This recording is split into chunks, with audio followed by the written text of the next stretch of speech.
नमस्कार मित्रांनो. मीन राशीकरता गेले 2 अडीच महिने काही ठीक नव्हते. घरामध्ये वादविवाद, कलह जास्त जाणवत होता. तुमच्या रिलेशनशिपमध्ये सुद्धा खूप सारे प्रॉब्लेम तुम्ही बघितलेले असतील आणि यामध्ये दुष्काळात 13वा महिना म्हणजे शनीसुद्धा मार्च महिन्यामध्ये तुमच्याच राशीमध्ये भ्रमण करतोय. सगळ्यात महत्त्वाचं म्हणजे तुमच्या राशीमध्ये बरेचसे ग्रह या संपूर्ण महिन्यामध्ये भ्रमण करणार आहे. जसं की बुध, शुक्र, नेपच्यून, राहू, त्याच्या जोडीला रवी आणि शनीसुद्धा येणार आहेत.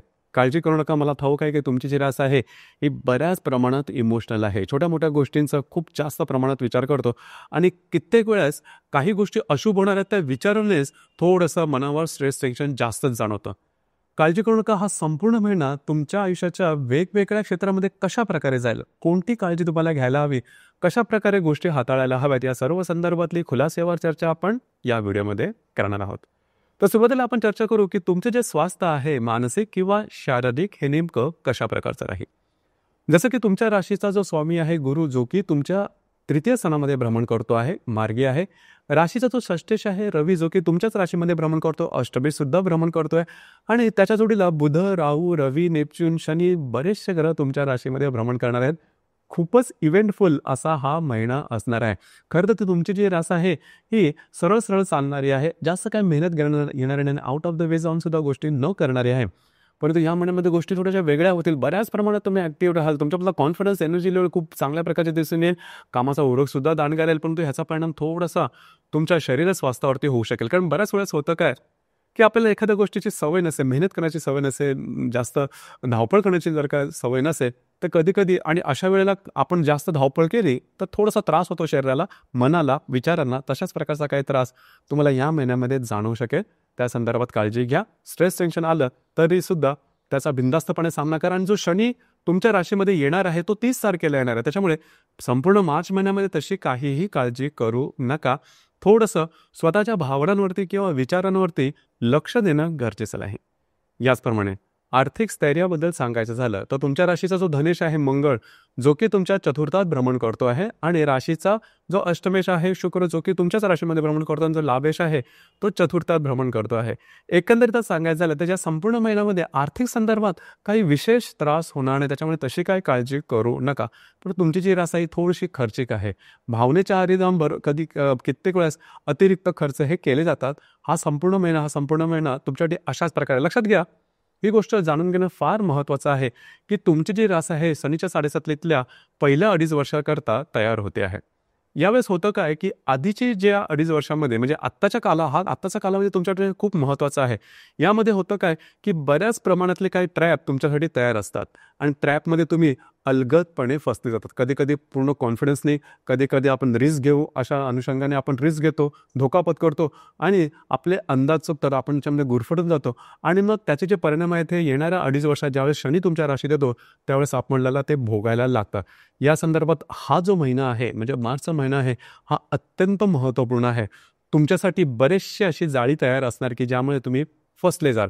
तर लक्षात घ्या, या संदर्भात काळजी घेणं गरजेचं राहील. भावनेच्या आहारी जाऊन गोष्टी करू नका. जर तुम्हाला एखादी गोष्ट कॉम्प्लिकेटेड वाटली तर कोणाशी तरी कन्सल्ट करा, कोणाचं तरी मार्गदर्शन घ्या की एखाद्या समस्येवरती नेमका निर्णय काय घ्यायला हवा. कारण ज्यावेळेस तुम्ही स्ट्रेसमध्ये असता, टेन्शनमध्ये असता, रिस्क घेण्याच्या मानसिकतेमध्ये असता, त्यावेळेस बऱ्याच वेळेस आपल्या विचारांची दिशा चुकते. लॉजिकल थिंकिंग ज्याला आपण म्हणतो, तर्कशुद्ध बुद्धीपासून थोडेसे आपण लांब जातो आणि स्वतःच्या कॉन्फिडन्सवरती जाऊन किंवा भावनिक होऊन निर्णय घेतो आणि ते निर्णय चुकतात. तशाच प्रकारचा हा संपूर्ण माहोल तुमच्यासाठी तयार आहे. त्याच्यामध्ये तुम्ही अडकू नका. ही गोष्ट फार महत्त्वाची आहे.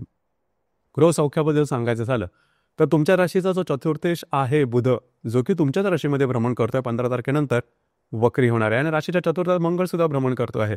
गेल्या 2-2.5 महिन्यापासून घरातल्या व्यक्तींबरोबर वादविवाद किंवा वितंडवाद किंवा घरातलं वातावरण गढूळ होणं, गोष्टी अपेक्षेप्रमाणे न होणं, अशा प्रकारचे काही अनुभव तुम्ही घेतलेलेच असतील. या महिन्यामध्ये गोष्टी बऱ्याचशा नॉर्मल राहतील. पूर्णपणे त्याच्यातून बाहेर पडाल असं काही नाही, कारण मंगळ तिथे स्थान मांडून बसलेला आहे. परंतु पूर्णपणे खूप मोठे त्रास होणार नाही. त्याच्यामुळे तशी काय काळजी करू नका. घरातल्या अशा व्यक्ती की ज्या तुमच्यापेक्षा वयाने थोड्या लहान आहेत त्यांच्या आरोग्याकडे थोडंसं लक्ष देणं गरजेचं आहे. लव्ह लाईफबद्दल काळजी करू नका. तुमचं लव्ह लाईफ अतिशय स्मूथ जाईल. त्याच्यामध्ये काही प्रॉब्लेम येणार नाही. बिंदास्त राहा. मोठे प्रॉब्लेम येणार नाहीत. ज्या गर्भवती महिला आहेत त्यांनी मात्र स्वतःच्या आरोग्याकडे लक्ष देणं गरजेचं राहील. आरोग्याच्या संदर्भातले काही त्रास, डोकं वर काढू शकतील. आता हे जे त्रास आहेत, हे त्रास खरं तर मानसिकतेतून सुरुवात होतील. कारण अति विचार केल्यामुळे, अति दडपण घेतल्यामुळे त्याचा जो परिणाम आहे, हे तुमच्या शारीरिक होऊ शकतील आणि त्या संदर्भात थोडंसं तुम्हाला अलर्ट राहणं गरजेचं राहिलेली गोष्ट फार महत्त्वपूर्ण आहे. याचप्रमाणे दुसरी महत्त्वाची गोष्ट म्हणजे विद्यार्थी वर्ग आहेत, त्यांनी सुद्धा थोडंसं जास्त लक्ष दिलं पाहिजे. लक्षात घ्या, तुमच्या राशीमध्येच या महिन्यातला ग्रहणाचा जो प्रभाव आहे, रवी राहूची युती तुमच्याच राशीमध्ये होणार आहे. त्यामुळे विद्यार्थी वर्गासाठी खूपच दक्ष राहणं गरजेचं राहील, अलर्ट राहणं गरजेचं राहील. बऱ्याच वेळेस तुम्हाला असं वाटेल की आपली सगळी तयारी झालेली आहे, आता फक्त पेपर हातात यायचा बाकी आहे. आणि ज्यावेळेस तुम्ही प्रत्यक्ष पेपर किंवा परीक्षेला जाल त्यावेळेस गोष्टी पूर्णपणे वेगळ्या झालेल्या असतील, तुमच्या अपेक्षेच्या विपरीत झालेल्या असतील आणि मग ब्लँक होणं, काहीच नसणं, अशा प्रकारचे काही त्रास होतील, तर थोडंसं स्वतःला चांगलं अपग्रेड करा, जास्त तयारी करून ठेवा, जेणेकरून गोष्टी टोकाच्या होणार नाही. तुमचा अंदाज चुकणं ही गोष्ट मात्र निश्चित आहे. त्यामुळे स्वतःला थोडंसं त्या संदर्भात तयार ठेवणं गरजेचं राहील. वैवाहिक जीवनाबद्दल सांगायचं झालं तर तुमच्या राशीचा जो सप्तमेश आहे बुध, जो की तुमच्याच राशीमध्ये भ्रमण करतोय आहे, दिनांक 15 तारखेनंतर तो वक्री होणार. तर वैवाहिक जोडीदारावर थोडेफार मतभेद, मतवैचित्र हे थोडे दिसून येतील. मात्र महत्त्वाचं म्हणजे साधारणतः 17-18 तारखेनंतर वैवाहिक जोडीदाराच्या आरोग्याकडे लक्ष देणं अत्यंत आवश्यक राहील. आरोग्याचे त्रास, काही डोकं वर काढू शकतील, काळजी घ्या. याचप्रमाणे जे तुमचं कार्यक्षेत्र आहे त्या संदर्भात सांगायचं झालं तर राशीचा जो कर्मेश आहे गुरु, जो की तुमच्या तृतीय स्थानामध्ये भ्रमण करतो आहे, तर जे तुमचं कार्यक्षेत्र आहे त्या संदर्भात थोडंसं धावपळ जास्त करायला लागेल. तुम्हाला वाटेल की माझ्याकडून जास्त काम करून घेतले जात आहे, परंतु लक्षात घ्या 7:30 येणार आहे. त्यामुळे अशा काही गोष्टी करू नका, चुकीचे निर्णय घेऊ नका. बऱ्याच वेळेस आपल्याला वाटतं की आपल्याला अन्याय होतं, जोर जबरदस्ती होते, आपल्याला आपलं ऐकायला कोणी नाही आहे किंवा आपल्या बाजूने सुद्धा बोलणार नाही, आपले दुःख चिंता कोणी समजून घेत नाहीत. पण तो काही गोष्टी आपल्याला तशाच प्रकारे स्वीकारायला आता थोडंसं सामोरं जायला लागतं. धीरोदात्तपणे, कॉन्फिडन्सने या गोष्टीला सामोरं जाल, कारण या महिन्यामध्ये अशा प्रकारचे अनुभव, असं म्हणण्यापेक्षा अशा प्रकारचे विचार तुमच्या मनात जास्त येतील, तर त्यावर स्वतःवरती थोडासा कंट्रोल ठेवणं गरजेचं राहील. ही गोष्ट फारच महत्त्वपूर्ण राहील. एकंदरीतच सांगायचं झालं तर प्रलोभनाच्या मागे लागून नका, आउट ऑफ द वे जाऊन गोष्टी करू नका, थोडंसं ट्रान्सपरन्सी ठेवा. जास्त स्ट्रेस किंवा टेन्शन आलं तर जुन्या जाणत्या व्यक्तीबरोबर कन्सल्ट करा, त्याचं मार्गदर्शन घ्या आणि नंतरच पुढे जा. या महिन्याच्या 2 तारखेला बुध, नेपच्यून आणि राहूची युती तुमच्याच राशीमध्ये होणार आहे. तर साधारण कुठलेही महत्त्वपूर्ण निर्णय घेताना काळजी घ्या. या दरम्यान सुद्धा तुमचे निर्णय किंवा अंदाज चुकू शकतील, ही गोष्ट महत्त्वपूर्ण राहील.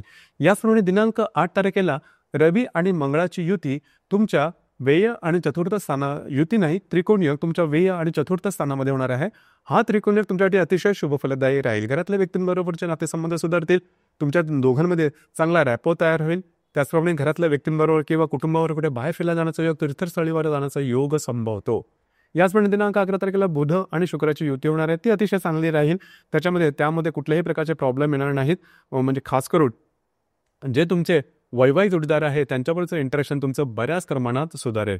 दिनांक 12 तारखेला होणारी रवी शनीची युती फार महत्त्वाची आहे. या दरम्यान लोन घेणं, लोन देणं, पैशाच्या संदर्भातले व्यवहार या संदर्भात काळजी घेणं गरजेचं. कागदोपत्री व्यवहार, खास करून सरकारी दरबारी असलेल्या कागदोपत्री व्यवहारापासून या दरम्यान काळजी घेणं महत्त्वपूर्ण आहे. सगळ्यात महत्त्वाची गोष्ट म्हणजे वैवाहिक जोडीदाराच्या आरोग्याकडे या दरम्यान लक्ष देणं अत्यंत आवश्यक राहील. दिनांक 17 तारखेला रवी आणि राहूची युती होणार आहे. ही युती सुद्धा महत्त्वपूर्ण राहील. संपूर्ण महिन्यामध्ये सगळ्यात अशुभ फलदायी योग आहे हा रवी आणि राहूची युती. या दरम्यान फसलं जाणं, अंदाज चुकणं, अशा प्रकारचे अनुभव साधारण या दरम्यान येऊ शकतील. थोडंसं तुम्हाला अलर्ट राहणं अतिशय आवश्यक आहे. तुमच्याच राशीत आहे, त्याच्यामुळे प्रलोभनाच्या मागे लागणं, चुकीचा निर्णय घेणं, गोष्टी टोकाच्या होणं, अशा प्रकारचे काय अनुभूती, स्वतःच्या आरोग्याकडे सुद्धा लक्ष द्या. वरवर वाटणारी छोटी छोटी दुखणी नंतर अचानकपणे अतिशय सिरियस किंवा गंभीर रूप धारण करू शकतील. तर मगाशी सांगितल्याप्रमाणे सरळ सरळ गोष्टी ठेवा.